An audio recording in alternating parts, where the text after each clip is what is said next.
Bonjour à toutes et à tous, aujourd'hui on se retrouve dans cette nouvelle vidéo pour parler du logement au Japon. Combien de temps j'ai mis à trouver le mien, quelles ont été les conditions, le prix, etc. Je vous dis absolument tout. Moi c'est Astrid, éducatrice comportementaliste canin et félin, et dans à peu près un mois, je déménage au Japon avec 4 chiens et 2 chats. Alors déjà, au niveau du logement au Japon, on entend beaucoup de choses, plus ou moins exagérées, plus ou moins vraies. On va faire un petit tri ensemble avant même que je commence à vous expliquer comment je m'y suis prise. La première chose qui est revenue, c'est comment tu fais pour trouver un logement avec autant d'animaux, sachant que généralement au Japon, c'est limité à 1, voire maximum 2, et 2 de petits gabarits. Ce qu'on appelle de petits gabarits, eh bien sachez que les Shiba, pour eux, c'est déjà pas du petit chien, c'est du moyen chien. Donc du coup, les Akita, je pense qu'on est dans la catégorie chien de géant. Imaginez si je leur ramenais un lévrier irlandais. Ça complexifie tout de suite pas mal de choses. Pour eux, les petits chiens, c'est des chihuahuas, des caniches toy, c'est du teckel, etc. Le Shiba, pour eux, c'est déjà du moyen chien. Très souvent, les logements sont refusés pour les chats puisqu'ils ont peur qu'ils détruisent. Oh bah tiens, en parlant du loup.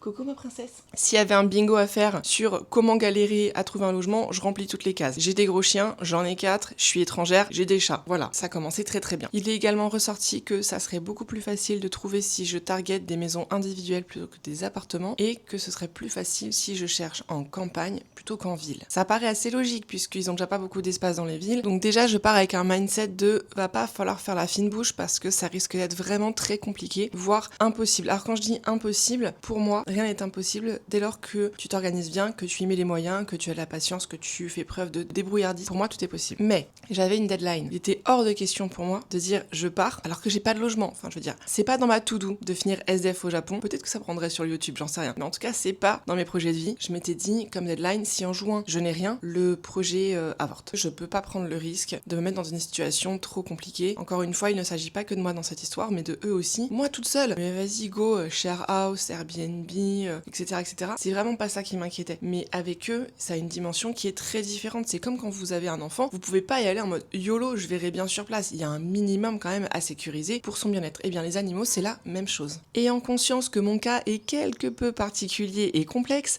j'ai décidé de faire mes recherches très tôt. Donc dès le mois de janvier, dès que j'ai eu mon visa et mes billets d'avion, vous avez suivi les galères pour l'avion. Et le truc c'est que, comme je le disais dans cette vidéo, tout est lié. C'est-à-dire que je ne peux pas commencer à chercher un logement si je sais même pas comment je vais arriver dans le pays parce que j'ai pas de billet d'avion. Donc il fallait faire étape par étape. Une fois que l'avion ça a été réglé, let's go, on s'attaque à ce gros morceau qui est le logement. Mes critères pour le logement, c'était pas plus de 190 000 yens par mois, donc ça fait à peu près 1160 €. Si je dis pas de bêtises, je vais vous le mettre là quand même. Une fois que j'aurai vérifié au montage. Moi ici, je paye 1150 € pour un 50 mètres carrés, je suis en banlieue parisienne, j'ai une cave, une place de parking, donc autant vous dire que je sais que ceux qui ne sont pas à Paris vont bondir au plafond en mode mais c'est quoi ces prix de fou malade? Je vous garantis guys qu'ici, c'est pas cher donné. Vraiment. Je sais, c'est énorme, mais quand on connaît les prix sur Paris ou proche banlieue, franchement 1150 € pour 50 mètres carrés, ça passe. Ça passe. Mais comme j'ai jamais vécu au Japon en tant que tel, j'arrive pas trop à visualiser qu'est-ce qui est cher, qu'est-ce qui n'est pas cher. Je me suis juste basée sur mon loyer actuel et donc j'ai fait une moyenne. Je me suis dit voilà, allez, pas plus de 190 000 yens, mais si je peux trouver en dessous, c'est encore mieux. Parce que même si j'arrive avec des euros et que l'euro actuellement est plus fort que le yen, c'est pas la fête du slip non plus. C'est-à-dire que je ne peux pas raisonner comme une touriste à base de ah oui, ça fait que ça en euros, allez YOLO, Pampelop, on est le roi du pétrole, take my money. Pas du tout. Moi, je suis dans un mindset de je compte vivre ici, m'installer, rester dans le temps. Donc je peux pas cramer mes euros comme si c'était des simflouz à base de Motherlode. C'est juste pas possible en fait de faire ça. Et c'est pour ça que je faisais hyper attention aux prix, aux taxes, aux kimoni, etc. Parce que le système est très différent de ce qu'on a en France. Par exemple, là-bas, vous avez le cadeau au propriétaire, c'est à peu près 1 mois, voire 2 mois de loyer que vous offrez au propriétaire. Ça n'a rien à voir avec la caution en France. C'est vraiment merci de me laisser louer votre appartement alors qu'il a besoin autant que moi, ok? Mais voilà, c'est comme ça que ça se passe là-bas. Aujourd'hui, il y a quand même des filtres où on peut choisir de ne pas avoir ce fameux cadeau au propriétaire parce qu'en gros, quand vous emménagez au Japon, il y a plein de vidéos sur YouTube que vous pouvez trouver sur ce sujet-là qui sont très bien. Ça va être par exemple, vous avez la caution, vous avez le cadeau propriétaire, vous avez le changement des serrures qui vous coûte aussi, vous avez pas mal de frais. Il faut faire attention à ça et le prendre en compte. Entre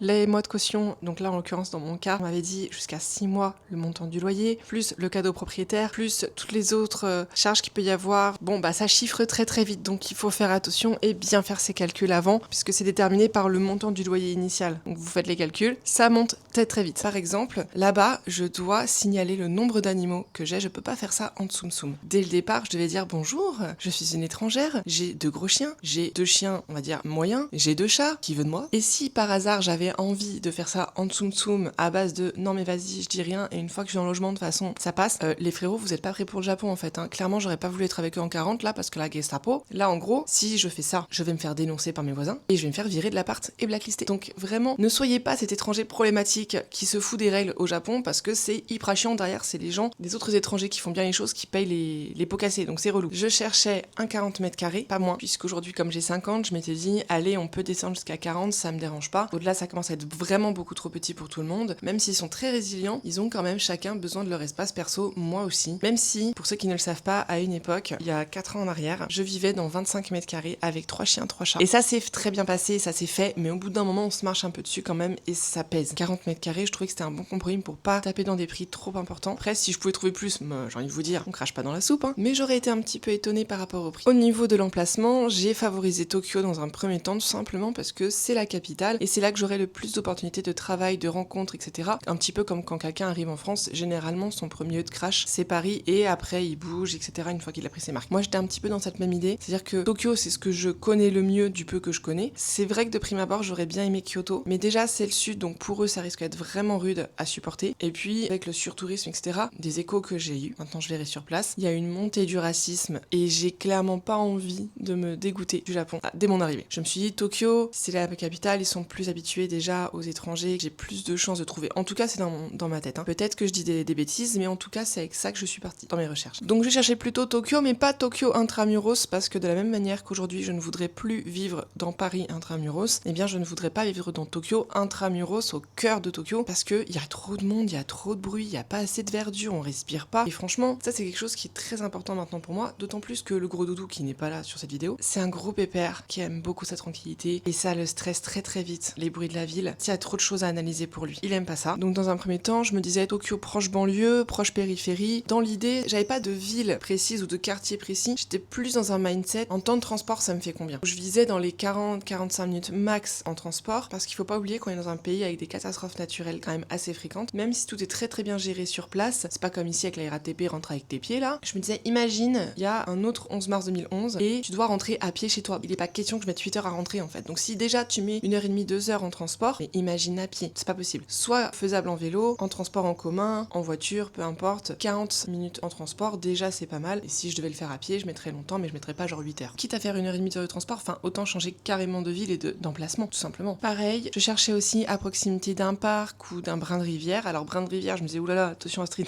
avec la saison des typhons, les crues, tout ça. Est-ce que c'est vraiment très smart de faire ça? Parce que bon, c'était en zone inondable, quand même. Dans l'idée, c'était à peu près ça mes recherches, hein. C'était 40 mètres carrés, une zone de verdure, etc. pour les promener à proximité. Parce que c'est bon, hein, l'été au Japon, on connaît, plus 8000, avec une humidité de fou malade.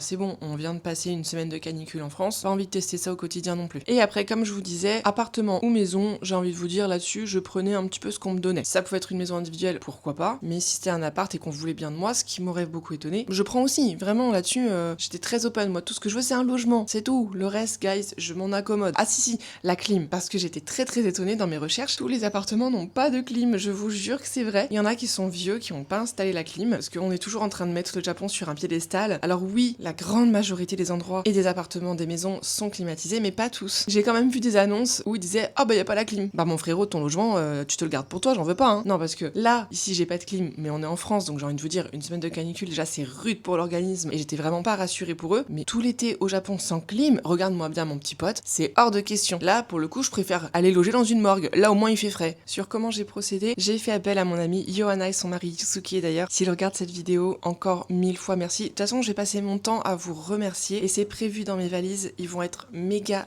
ultra gâtés. Il va y avoir du comté, des biscuits, tout ce qu'ils veulent en fait, ce sera dans ma valise. Voilà, tout simplement. Pour les remercier de tout ce qu'ils ont fait. Pourquoi je dis ça? Parce qu'en fait, ils se sont investis dans ce projet d'une manière absolument incroyable. Parce que ce projet, c'est le mien. Que moi, je m'y mette à fond, c'est absolument logique. Mais de voir l'engagement d'autres personnes dans ce projet, de me soutenir, ça m'a énormément touchée et eux étaient vraiment en première ligne. Dès que je voyais une annonce, je lui ai envoyé le lien pour qu'elle puisse les contacter en japonais et voir un petit peu les modalités. Je parle japonais, mais enfin, je suis clairement pas au niveau Big Boss et pas au point. En plus, je maîtrise pas le keigo, les formules de politesse, tout ça, ça passe pas. Avec 8 heures de décalage en plus, vous imaginez bien que c'était un petit peu chaotique parce qu'il y avait mon travail, son travail, les 8 heures de décalage. mais ça l'a fait. J'envoyais beaucoup de liens, elle m'en envoyait aussi en mode tiens, ça j'ai vu, t'en penses quoi? Et après elle envoyait des mails. En tout et pour tout, j'ai repris nos échanges. Il y a eu à peu près 180 annonces qu'on a regardées et peut-être tout autant de mails envoyés avec comme réponse des réponses auxquelles je m'attendais, mais qui ont fait qu'à un moment donné, je commençais un petit peu à baliser. Je disais oula, on est à quasiment un mois de la deadline que je me suis mise et j'ai toujours rien et on n'arrête pas de se manger des refus, systématiquement toujours les mêmes. Et c'est à ce moment-là que je lui ai envoyé un message où je lui ai dit est-ce que tu penses pas que je devrais acheter?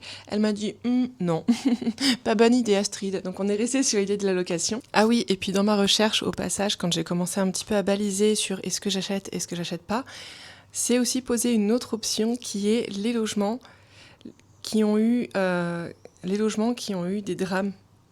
Des logements dans lesquels il y a eu des drames, parce qu'il faut savoir que les Japonais sont très superstitieux par rapport à ça. Et c'est vrai que, enfin, à ma connaissance, il n'y a pas trop ce système-là en France. Un logement est un logement, enfin, on te dit pas ce qui s'est passé dedans avant. J'en ai pas connaissance. Dites-moi si c'est le cas ou pas, si vous avez connaissance de ça. Mais en tout cas, au Japon, quand il y a eu un mort, un suicide, etc., on estime que le logement peut être un petit peu hanté par l'âme du défunt, etc. Et donc, la plupart des Japonais ne veulent pas de ces logements-là, ce qui fait qu'ils sont proposés soit à la vente, soit à la location, beaucoup moins cher que leur prix initial. Je vais pas vous mentir, j'ai commencé à regarder un petit peu les sites. Alors il y avait des trucs du genre des gens qui se sont suicidés, qu'il y a eu un incendie, machin, c'était beaucoup moins cher. Alors moi personnellement je suis pas du tout superstitieuse là-dessus et clairement j'étais tellement dans la dèche, tellement désespérée de pouvoir trouver un logement que je me suis dit mais frérot, s'il faut que j'achète du gros sel et de la sauge etc, il y a pas de souci, viens mon pote, je vais t'appeler Casper et on va se taper des petits thés ensemble, il y a pas de problème. En plus j'ai des chats, j'ai des chiens, vas-y tu leur taperas la discute, de toute façon les chats déjà ils voient déjà des Pokémon spectres au niveau du mur des fois, à regarder comme ça là, rester keblo, donc je suis plus à ça près. Moi tant que tu m'emmerdes pas, on peut même cohabiter ensemble, monsieur le fantôme ou madame le fantôme, ça me dérange absolument pas. Les refus, généralement, c'était non, on n'accepte pas les étrangers, non, on n'accepte pas les chats, non, on n'accepte pas les gros chiens, non, on n'accepte pas les chiens tout court. Et des fois, c'était aussi le mix, parce que c'était pas toujours non pour tout. Des fois, il y en a d'ailleurs qui ont même pas répondu en mode c'est bon, ils ont vu le mail, ils ont dit allez, ciao. Non, il y en a qui disaient on est ok étranger, mais on n'est pas ok chat. On est ok étranger, mais on n'est pas ok gros chien. On est ok étranger, mais on n'est pas ok chien. On n'est pas ok étranger, mais on est ok chat. Donc en gros, tes chats ils peuvent rentrer dans l'appart, mais pas toi. On n'est pas ok étranger, mais on est ok gros chien, etc., etc. Franchement, prenez toutes les cas de figure et vous avez les réponses qu'on a reçues. Donc il y avait vraiment de quoi baliser. Mais j'ai pas non plus paniqué puisque je m'étais quand même bien renseignée en amont et je savais très très bien que ça serait compliqué. C'est pour ça que les recherches elles ont commencé dès janvier en fait. On se doute bien qu'avec autant d'animaux, les refus on va s'en manger plein. Alors paradoxalement, je m'attendais à galérer et je m'attendais à ce que ce soit horrible, mais j'ai moins galéré que ce que je pensais. Oui je sais, là je viens de vous dire, mais attends Astrid, trop bizarre. Tu viens de dire qu'il y a eu genre 180 refus. À quelle heure ça c'est pas galéré? Je sais pas comment vous expliquer, mais après l'épreuve du feu avec Air France, franchement vous relativisez de ouf tout ce qui vous arrive après. Hein. Mais vraiment. Parce que au moins, là, j'avais soit des réponses, soit on mettait des vents. Mais j'avais pas de faux espoirs. Vous voyez ce que je veux dire par rapport à l'ascenseur émotionnel que j'ai eu avec Air France. Et en fait, j'ai commencé mes recherches en janvier et dès mars, j'ai eu une réponse positive. C'était dans la préfecture de Saitama, de souvenir. La seule chose, c'est qu'on me demandait de payer dès le mois de mars. Et je me disais, bah, ça va être un petit peu compliqué. Alors, le loyer était autour des 600 €, enfin, si je fais la conversion. Mais moi, je peux pas supporter 2 loyers en même temps pendant aussi longtemps. Parce que dans ma tête, je m'étais dit, au pire du pire, je paye 2 loyers en même temps, mais sur 1 ou 2 mois, pas dès le mois de mars. C'est pas tenable financièrement. Et du coup, ça s'est pas fait. Bon, c'est pas grave. Je suis quelqu'un dans la vie qui se dit, écoute, tu donnes tout, tu fais tout ce qu'il faut pour que ça réussisse. Mais si ça ne se fait pas, c'est que ça devait pas se faire. C'est qu'il y avait une bonne raison. Je sais pas, peut-être qu'il y aurait eu plein de cafards dans le logement, peut-être qu'au premier tremblement de terre, ça me serait tombé sur la tronche. On sait pas. Et c'est peut-être pour ça qu'il fallait pas que je l'aie. Toi, Croque-Mou, joue pas avec la caméra, s'il te plaît. Ah, il est fatigant lui aujourd'hui. Croque-Mou, avec ta graisse là. Bébé chaton. Bêtise, hein. Oui, je suis pas bien. Oui, je suis pas bien, mon bébé chat. Tu es pas bien, bébé chaton, les bêtises. Petit bâtard. Ah, fils de taupe, ma main. Quelque chose qui m'a beaucoup énervé aussi au cours de mes recherches, c'était... Alors moi, personnellement, je n'ai jamais fait de post en tant que tel, puisque je sais très très bien ce que je vais trouver comme réponse, et ça va m'énerver. Mais j'ai utilisé quelque chose de très utile, que les gens oublient beaucoup. La loupe sur Facebook. Eh ouais, je vous jure, c'est hyper utile. Et donc du coup, dans la loupe, sur plusieurs groupes, je tapais chien, chat, logement, animaux acceptés, etc. Bref, des mots-clés comme ça, pour voir un peu ce qui ressortait. Est-ce qu'il y a des gens qui l'ont fait? Est-ce qu'il y a des gens qui ont des conseils, etc. C'est toujours bon à prendre. Après, on fait son tri de son côté. Hein. Ah, ça m'a tendu. Ça m'a tendu très très fort. Alors, franchement, je vais pas exagérer non plus. Dans la majeure partie des cas, ça dépendait des groupes, mais c'était bienveillant et ça donnait vraiment des conseils utiles, tels que tel quartier est plus pet friendly que tel quartier. Ah, vous avez telle agence qui peut vous aider, mais attention, ça coûte cher. C'était vraiment super parce que du coup, ça a permis de me faire une petite idée de quel côté chercher. En revanche, il y en a certains. Ah, j'étais contente d'être derrière un écran et pas devant eux parce que je pense que je leur ai répété les chicots. Voilà, on va le dire comme ça. C'est-à-dire qu'il y a des gens dans la vie, de manière générale, hein, je parle pas que spécifiquement sur ces postes-là, parce qu'ils ont échoué, parce qu'ils n'ont pas eu les balls d'aller jusqu'au bout de leur projet, ils se payent le luxe de te tirer vers le bas et d'être hyper négatif, et ça m'insupporte, vraiment. Que toi t'aies pas eu les balls d'aller jusqu'au bout, grand bien t'en face. Par contre, t'es gentil, tu mets pas des bâtons dans les roues des autres, ok? Il y avait beaucoup de retours quand même, à base de c'est trop compliqué, laissez-les derrière vous, ou laissez-le derrière vous, parce que souvent les gens, ils sont plus normaux que moi, ils ont qu'un seul ou deux animaux, et ils ont pas toute une ménagerie. Mais malgré ça, malgré le fait qu'il y en ait qui ait qu'un seul chien, ou que un ou deux chats, c'était non, laissez-les derrière, c'est trop compliqué, ça va coûter trop cher, non, c'est pas possible.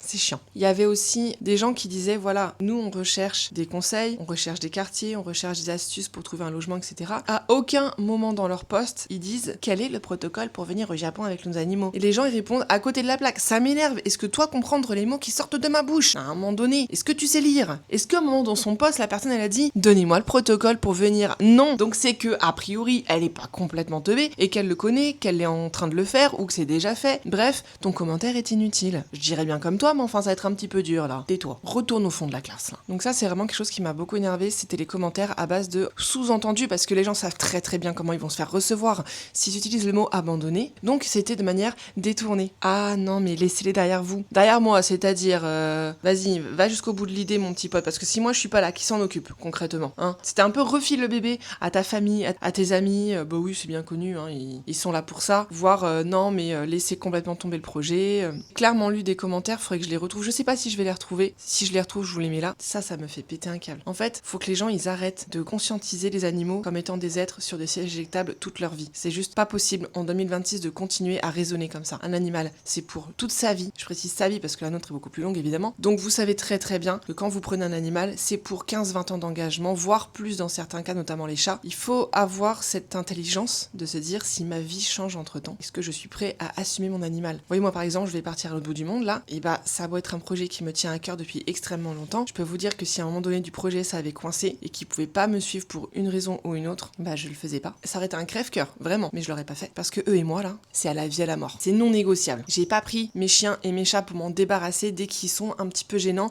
dès que ça me fait un petit caillou dans ma godasse. C'est pas comme ça que ça se passe la vie en fait. Et je vais aller plus loin. Alors je sais, un enfant et un chien, c'est pas la même chose. Merci, je sais, on n'est pas sur la même espèce. Là-dessus, on devrait être bon. Ceci étant dit, en termes de responsabilité que l'on a envers eux, c'est la même chose, que ça vous plaise ou non. La seule différence, c'est qu'il y en a un, c'est légal de le balancer dans un refuge, l'autre, ça peut être plus compliqué. Bon, c'est pour ça que cette vidéo que je suis en train de vous faire là, oui, mon chat, elle était très importante pour moi, pour vous montrer qu'en fait quand on veut, on peut, il faut s'en donner les moyens. Oui, ça coûte un bras, mais à un moment donné, j'ai envie de vous dire, quand vous prenez des animaux, vous doutez bien qu'il n'y a pas de retour sur investissement, si ce n'est peut-être les crises d'asthme et l'amour qu'ils vous portent. Mais enfin, d'un point de vue financier, très clairement, il n'y a pas. Ah putain, les poils.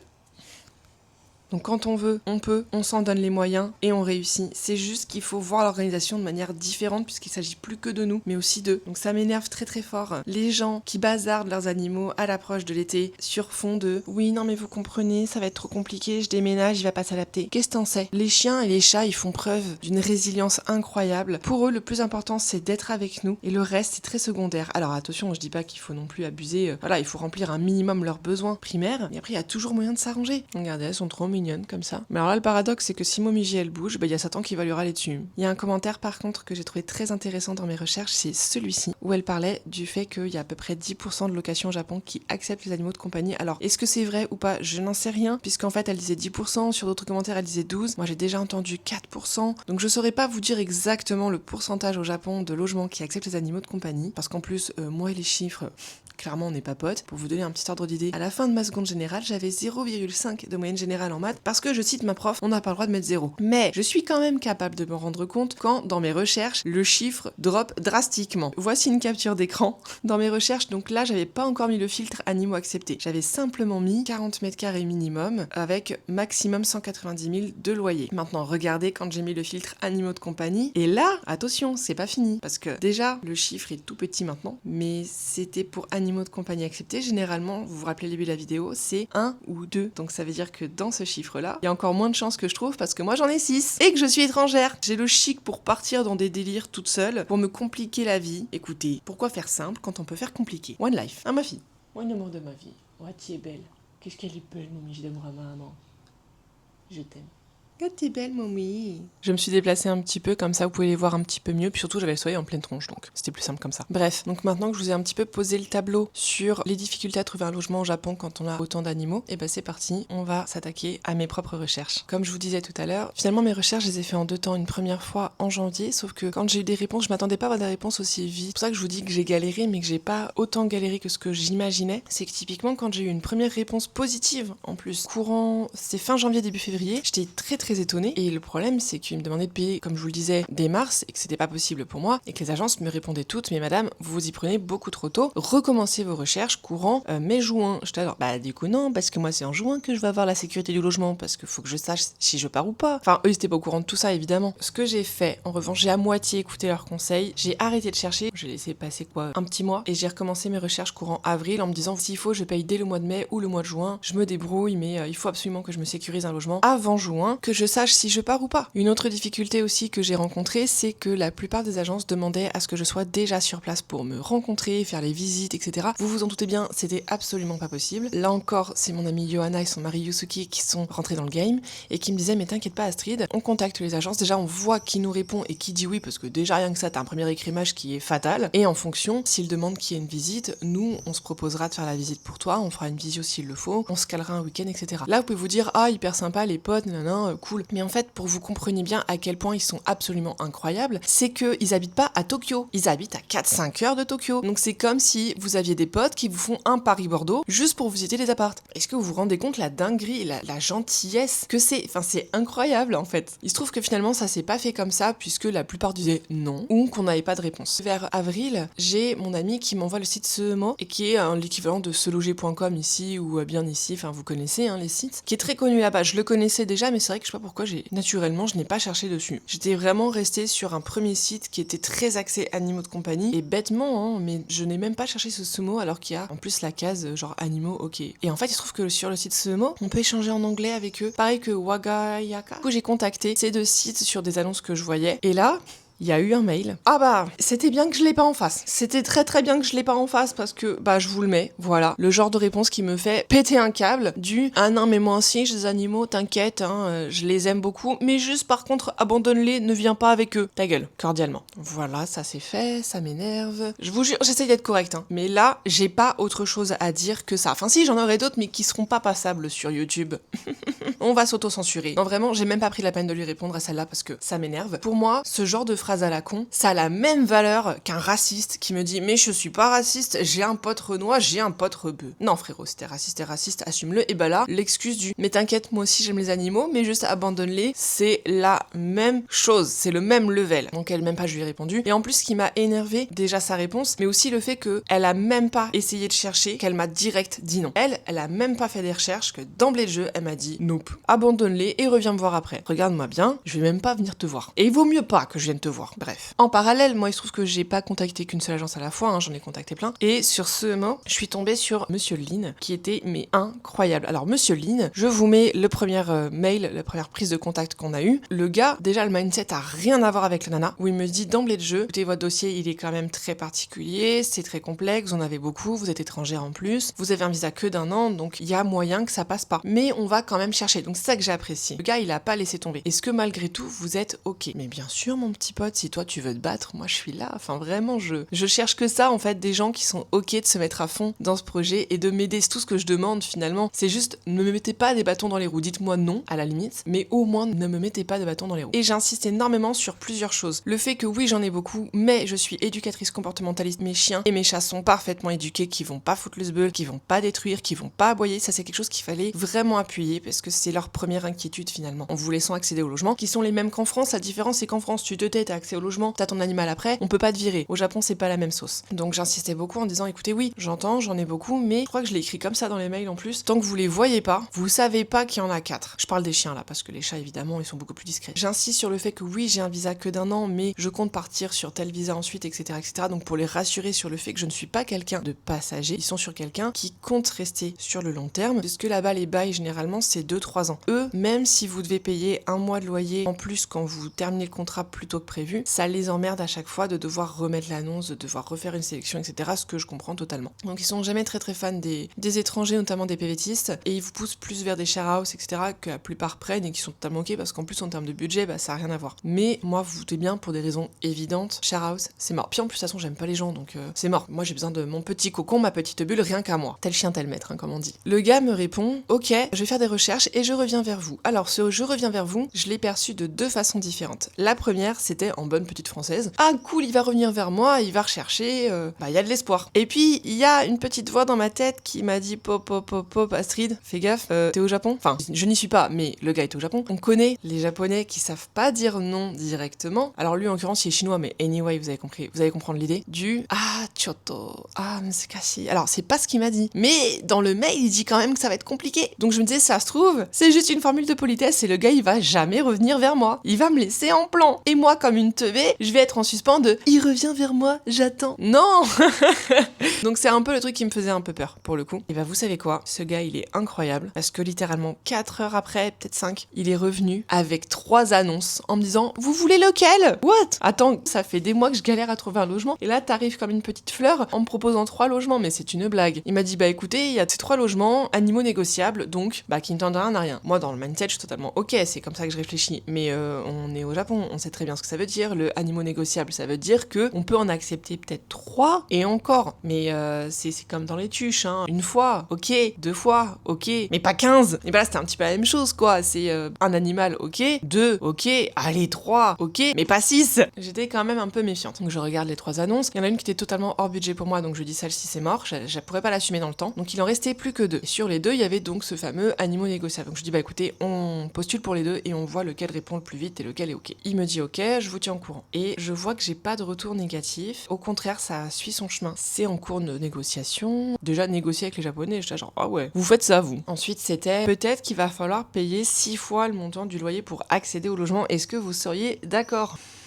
Bah écoute mon petit pote, ça va me coûter très très cher, ça va me coûter un rein et un poumon, mais bah allons-y, puisque encore une fois, mon objectif de vie ce n'est pas d'être SDF au Japon. S'il faut raquer, on va raquer, de toute façon je le savais très très bien en me lançant dans cette recherche, donc let's go. Je vais chialer mais vas-y. Il continue les recherches, il continue les négociations, il se trouve qu'entre temps, on a la Golden Week qui est tombée en plein milieu, donc je savais très très bien que pendant une semaine, j'aurais très très peu de nouvelles, et c'est pas grave, c'est juste que j'étais très en stress, mais faut accepter que ça va être long et compliqué. Sauf que pendant cette Golden Week, donc c'est en mois de mai, je me dis tic tac, le temps passe, attention, on arrive bientôt sur ma deadline, mais je sais pas vous expliquer, j'avais un très bon feeling sur ce logement, sur ce gars, et de manière totalement inconsciente au passage, j'ai arrêté mes recherches. C'est-à-dire que dès l'instant où le gars m'a dit on est en négociation pour ce logement, à aucun moment il m'a dit c'est ok, ça aurait pu totalement tomber à l'eau. Mais je sais pas, j'ai eu un drôle de feeling et je suis restée sur cette idée de logement. Et c'est même allé plus loin, c'est que j'arrêtais pas de regarder les photos, je vous en mets quelques-unes. De celles que j'ai, j'en ai pas plus pour l'instant, mais j'arrêtais pas de me projeter, je regardais la salle de bain, je regardais le salon, à mes risques et périls, hein, mais je sais pas, il y a des fois, vous voyez, vous avez des feelings des fois dans la vie, il faut les écouter. On arrive donc début mai, et là vient ce mail.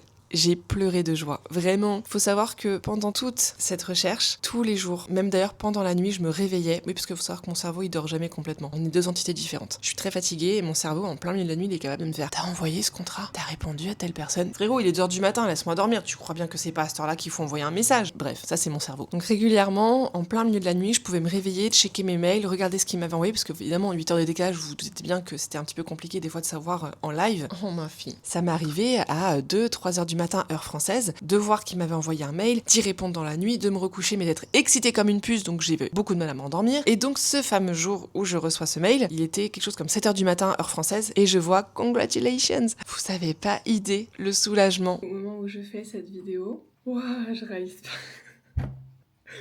Concentre-toi Astrid.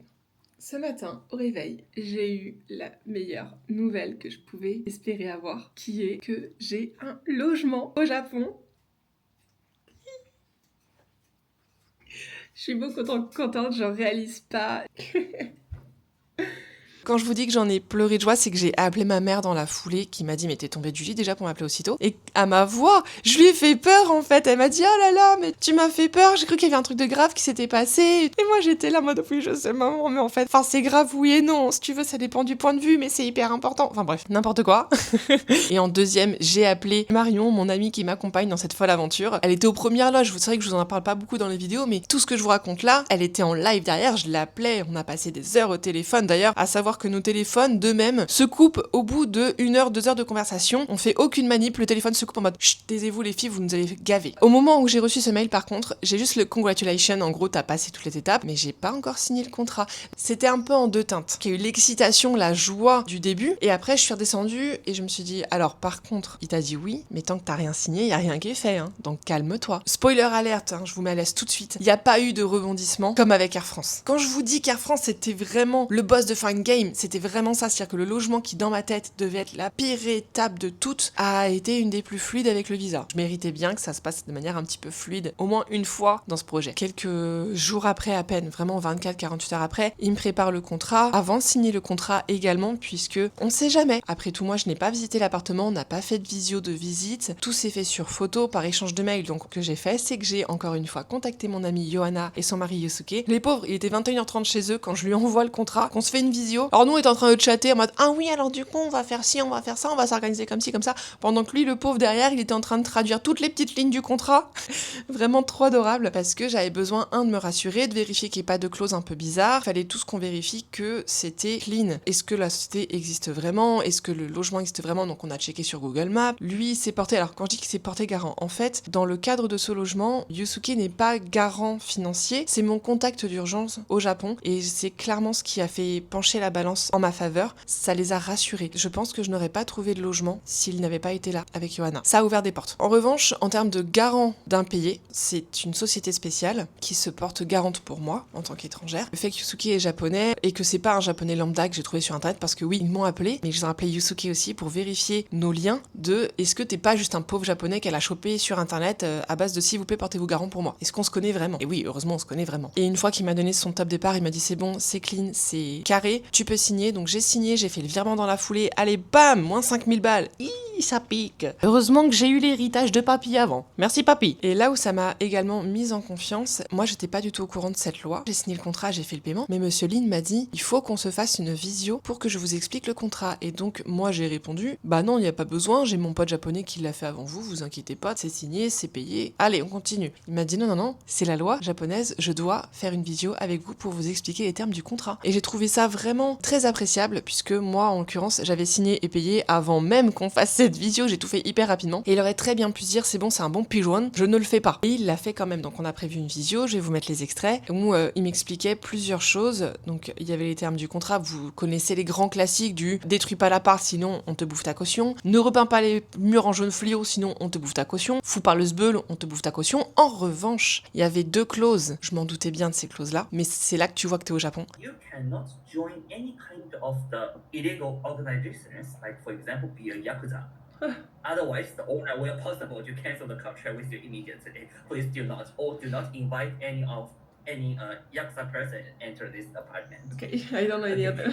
And also, please do not keep some dangerous things inside of the room. For example, the poisonous animals like the snake or something. Or please do not keep the illegal drugs or keep a dangerous like knife or gun, that kind of thing. No. I think we will not, but just like reminding the contract. We should be good. Okay, thank you very much. Okay.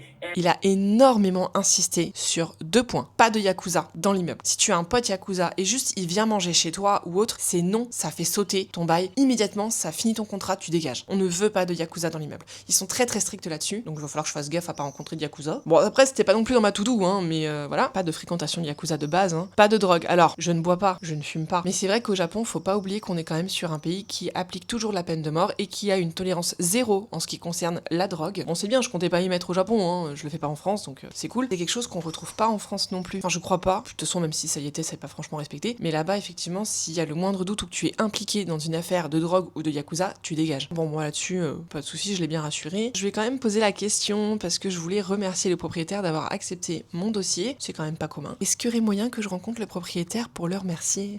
Non, il m'a dit non, c'est le gars, il vit dans la préfecture de Hyogo, c'est super loin. Puis clairement, il s'en fout. Enfin, il a laissé la gestion à une agence. Ça sert à rien. En revanche, je vais prévoir des cadeaux pour mes voisins au Japon. Oui, parce que du coup, je vous parle de cette annonce, je vous parle de tout ça, mais je ne vous ai pas dit, je suis dans Tokyo. Incroyable. En revanche, je ne vous dirai pas le quartier. Je vais voir un peu comment je vais m'organiser. Pour ma sécurité, je pense que vous vous en doutez, je suis quand même une femme seule. On a vite fait de se faire stalker sur les réseaux. J'ai eu récemment une petite piqûre de rappel. Mais voilà, en tout cas, je suis dans Tokyo. Je suis en immeuble. C'est incroyable, je pensais jamais trouver en immeuble. C'est d'ailleurs pour ça qu'au début, et je pense que ça ralentit ma recherche, mais je cherchais même pas dans les immeubles en fait. Je cherchais que des maisons individuelles. Je suis dans les étages, donc ça c'est cool, j'aurai une belle vue. Je ne sais pas, il faudrait que je redemande à l'agent combien on est par palier et par étage, parce que je prévois d'aller me présenter à mes voisins japonais, déjà parce que c'est la politesse, et pour partir du bon pied. Donc je vais leur faire des petits cadeaux. Les gars, ils sont pas prêts. Alors je sais que là-bas, c'est le deal de sac Monoprix, tout ça. Vous inquiétez pas, je vais faire un petit stock de sacs Monop, mais ils connaissent pas les sacs Intermarché. Dans ma ville, en tout cas, ils ont sorti des sacs trop mignons pour l'été, des sacs Kaba avec la France. Donc je me suis dit, bah attends, ils vont être trop contents les Japonais, ils vont voir France et toutes les régions, nanana. Je vais prendre les sacs Kaba Intermarché, sacs Monoprix, des petits biscuits français, et je vais aller me présenter à mes voisins. Alors, dans ma stratégie, ça je vous en reparlerai aussi, je vais pas me ramener sur leur palier avec les 4 kleps. C'est pas possible, ça va leur faire peur. On va venir se présenter juste avec Momiji pour se les mettre dans la poche, parce que Momiji, elle passe partout. Ah, ma fille d'amour à maman. Oui, parce qu'elle est de petit gabarit, elle met en confiance, parce qu'en vrai, je pourrais prendre Tamashi, hein, Tamashi elle roule des péloches, mais c'est pas trop dans la culture japonaise de se faire rouler des péloches par un chien, de se faire rouler des péloches tout court. On va commencer soft avec une chienne qui a bien le mindset japonais, hein, ma fille d'amour à maman. Voilà, on arrive déjà à la fin de cette vidéo, j'espère qu'elle vous aura plu. Si c'est le cas, n'hésitez pas à liker, nous laisser un petit commentaire, partager, ça fait toujours super plaisir d'avoir vos retours en plus. Est-ce que vous aussi, vous pensiez que je mettrais autant de temps? Est-ce que vous aussi, vous pensiez que ça serait finalement aussi simple de trouver un logement? Est-ce que vous aussi, vous pensiez que ça coûterait aussi cher d'avoir un logement au Japon avec des animaux de compagnie? Est-ce que vous pensiez que je n'allais pas trouver, ou alors que je devrais partir en campagne? Mettez-moi tout dans les commentaires, ça m'intéresse beaucoup. Et moi, je vous dis à la semaine prochaine. Bye, je vous aime. Kika mamie. Kika mamie. Qu'est-ce qu'il y a, ma fille d'amour? Tu fais bisous? Je t'aime. Moi aussi, je t'aime. Ouais, tu es belle. Tu sais que t'es belle. Ouais, tu sais que t'es belle.